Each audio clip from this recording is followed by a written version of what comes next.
এটার জন্য আমার জন্য কোনো হঠাৎ আসা চমক না হয়। নির্বাচন যেদিনই হোক আমার মাঠটি যেন প্রস্তুত থাকে, আমার নেতাকর্মীরা যেন প্রস্তুত থাকে, তারা যেন সংগঠিত থাকে এবং প্রায় শখানেকের উপর কেন্দ্র আছে, তো 85টা কেন্দ্র আমার একটা উপজেলায়, আরেকটা উপজেলায় প্রায় 54টা কেন্দ্র, সো 150-র মতন কেন্দ্র আছে আমার।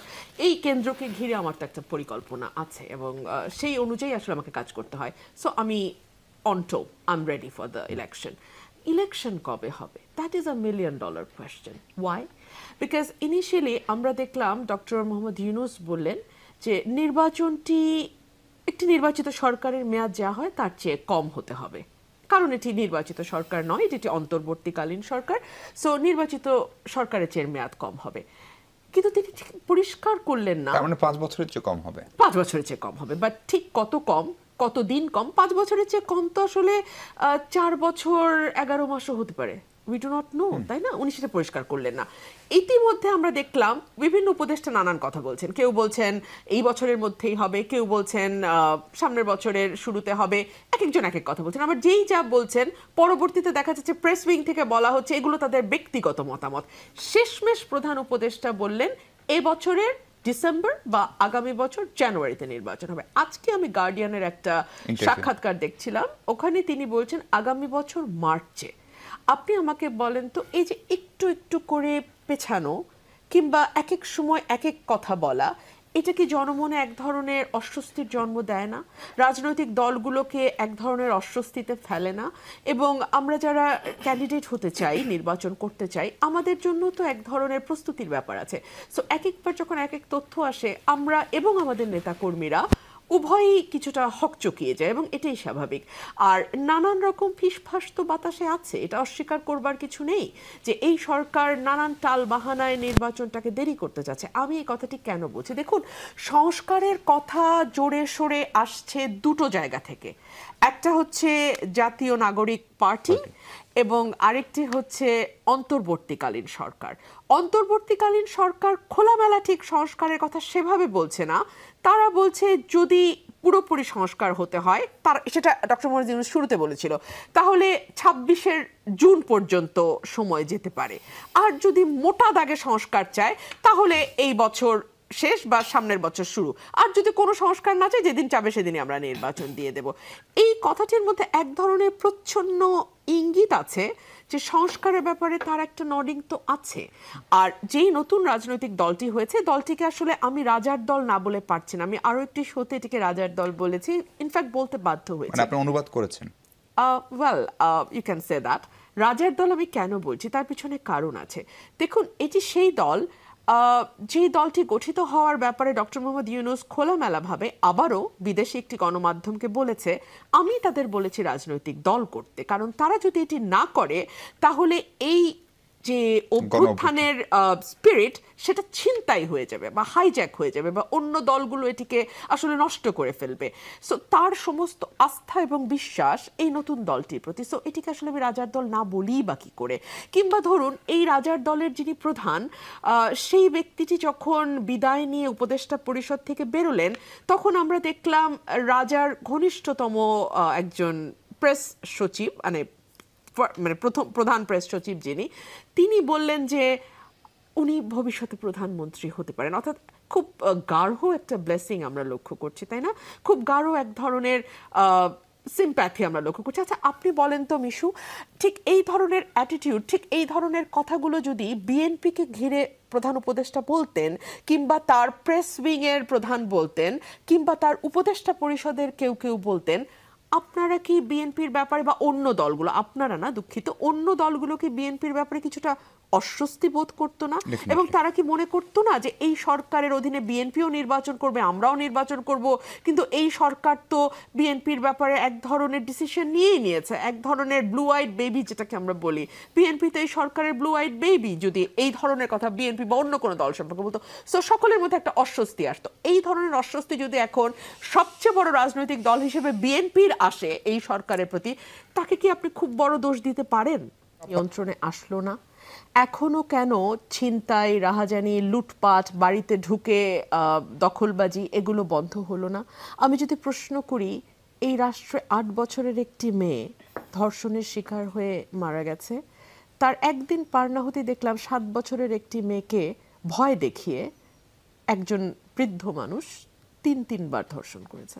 মানে এই নিউজগুলো না আমাদেরকে ভাবতে বাধ্য করে হচ্ছেটা কি এই দেশে। কিন্তু রাষ্ট্র কি এইসব ক্ষেত্রে আসলেই খুব বেশি কিছু করতে পারে? মানে ব্যক্তি যদি ধর্ষণ করে সেক্ষেত্রে রাষ্ট্র বা পুলিশ কি করবে?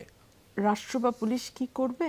রাষ্ট্র বা পুলিশ সেই বিচারটা এনশিওর করবে, সেই দৃষ্টান্তমূলক, অ্যাবসলিউটলি, এবং সেইভাবে অপরাধীদের পাকড়াও করবে যেই মুহূর্তে অপরাধ সংঘটিত হয়, সো দ্যাট সেকেন্ড অপরাধটা আর না ঘটে। কিন্তু আমরা না এই জায়গাগুলোতে দেখছি। এবং ফর এক্সাম্পল দেখেন, এই যে ঢাকা শহরের কয়েকটা এলাকা, মোহাম্মদপুর, মিরপুর, উত্তরা, এই জোনগুলা মানুষ আগারগা, একটু নির্জন থাকে, অপরাধ প্রবণ, এবং মানুষ অ্যাভয়েড করা শুরু করেছে এখন। কেন এরকম হবে? কিছুদিন আগে একজন সাবেক সংসদ সদস্যের সাবেক স্ত্রী, যাকে তিনি 25 বছর আগে ডিভোর্স দিয়েছেন, সেই ভদ্র মহিলার বাসা এভাবে ভ্যান্ডালাইজ করে কি করে? একগুচ্ছ লোক গিয়ে। কিংবা ধরুন তার কয়েকদিন যেতে না যেতেই টাঙ্গাইলে আরেকজন সাবেক এমপির বাড়ি পাগল দিয়ে ভরে ফেলে কি করে একজন নারী। মানে এই যে এই ঘটনাগুলো ঘটছে না, আমার কাছে মনে হয় যে এখানে যদি রাষ্ট্রের ট্যাসিট মদদ, প্রত্যক্ষ মদদ না, ডিরেক্ট মদদ না, ট্যাসিট মদদ না থাকতো, এগুলো হতে পারতো না। আর একটা কথা মাথায় রাখতে হবে, পরিস্থিতি কিন্তু একদিনে এই জায়গায় এসে পৌঁছায়নি। ধীরে ধীরে ধীরে ধীরে, যে আপনি বলেন হিজবুত তাহরির ঘোষণা দিয়ে মিছিল করছে, এর আগে আমরা লক্ষ্য করেছি বেশ কয়েকটি ইনসিডেন্ট। এবং যেহেতু এই ধরনের পরিবর্তিত পরিস্থিতিতে সবসময় নারীরাই অপরাধের শিকার হন, ভুক্তভোগী হন, আমরা দেখলাম সিগারেট খাওয়ার ইনসিডেন্ট, সেটা নিয়ে একজন নারীকে লাঞ্ছিত করা এবং 2জন নারীকে লাঞ্ছিত করা, তারপরে অদ্ভুতভাবে আমাদের স্বরাষ্ট্র উপদেষ্টা এসে কি জানি বললেন হাসি হাসি মুখে। হ্যাঁ, উনি যা বললেন সেটা উনি নিজেও জানেন যে উনি আসলে অপরাধকে এক অর্থে প্রশ্রয় দিয়ে গেলেন, কারণ উনি খুব ভালো করে জানেন ওই জায়গায় যদি 10টা ছেলে দাঁড়িয়েও সিগারেট খেত, এই ঘটনাটি ঘটতো না। উনি সব জেনে শুনে বিষয়টিকে ধামাচাপা দেওয়ার চেষ্টা করে, এবং যেটা কি হবে জানেন, পাড়ার আরো 100টা বখাটেকে উৎসাহিত করবে এই ধরনের কাজ করতে। তারপরে ধরুন কিছুদিন আগেই আমরা দেখলাম একটা পর একটা মাজার ভাঙা হচ্ছে। গত 3 মাস আগে সংখ্যা 80 ছাড়িয়েছিল। আমি ডয়েচে ভেলের রিপোর্ট দেখলাম, এটা অলরেডি 100-র উপরে চলে গেছে। একটা ঘটনা আপনি দেখান তো দৃষ্টান্তমূলক শাস্তি দেয়া হয়েছে। আমি আপনাকে একটা কথা বলি, সমাজে সংখ্যাগরিষ্ঠ কেমন আছে সেটা কিন্তু ধর্ষণের বিচারের জন্য সরকার কালকে অনেকগুলো মৌলিক সিদ্ধান্ত নিয়েছে। 3 মাসের মধ্যে বিচার, 15 দিনের মধ্যে চার্জশিট। আপনি আমাকে বলেন, এই যে এই একটা অবস্থা তৈরি হলো যে ঘরের মধ্যে একটি 8 বছরের শিশু ধর্ষিত হলো, তার কারণ হচ্ছে ব্যাক অফ দ্য মাইন্ড আমাদের অপরাধীদের মনে আছে যে পুলিশ তত কার্যকর নাই, করেও হয়তোবা পার পেয়ে যাওয়া যেতে পারে। আমরা একটা ভুক্তভোগী, সে কোথায় গিয়ে এখন বিচার দিবে? থানায় গেলে থানা হয়তো মামলা নাও নিতে পারে, কারণ আরো 10টা ইনসিডেন্ট এরকম সে হতে দেখেছে। মানে শুধু ধর্ষণেরই না, অন্য অপরাধগুলো যেটা ক্রমাগত হচ্ছে, প্রতিদিন ঘটছে। বাসে, চলন্ত বাসে 3 ঘন্টা ধরে ডাকাতি হচ্ছে। আমরা দেখতে পাচ্ছি বিভিন্ন এলাকায় ভিত্তিক আপনার ছিনতাই 50% বেড়ে গেছে। পুলিশ নিষ্ক্রিয়, এবং সরকার নিজেই বলছে পুলিশ নিষ্ক্রিয়। এবং কখন বলছে?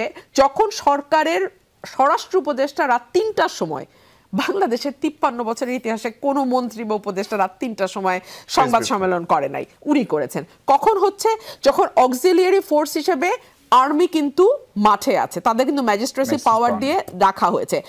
আমাদের আইজিপি বলছে এই ঈদে যার যার নিরাপত্তা তাকে তাকে এনশিওর করতে হবে। পুলিশ কমিশনার বলছে যার যার নিরাপত্তা তাকে তাকে এনশিওর করতে হবে। তাহলে তুমি বেতন ভাতা নিয়ে ওখানে আছো কেন? তুমি ওখানে আছো কেন? তো আপা, এগুলো সব ঠিক হয়ে যাবে মানে নির্বাচন হলে? নির্বাচন হলে না একটা চেইন অফ কমান্ড আসবে। দেখুন, আমার বোন অনেকগুলো কথা বলেছে, আমাকে একটু উত্তর দিতেই হবে। হ্যাঁ, আপনি যদি পুরনো ইতিহাস দেখেন, 52, 62, 69, 71, 90, 24, প্রত্যেকটা আন্দোলনে সামনের সারিতে নারীরা, পিছনে স্টুডেন্টরা, তাই কি নয়? আপনি 52 সালের ভাষা আন্দোলনের ছবি বের করেন, নারীদের পাবেন। আমার নিজের ফুপু সেই মিছিলে ছিল, আমার আপন ছোট ফুপু। সো নারীরা ছিল সামনে, পেছনে স্টুডেন্টরা। একবারও কি স্টুডেন্টরা ক্ষমতা দাবি করেছে বা ক্ষমতায় যাওয়ার ইচ্ছা পোষণ করেছে বা ওখান থেকে একটা দল গঠন করেছে?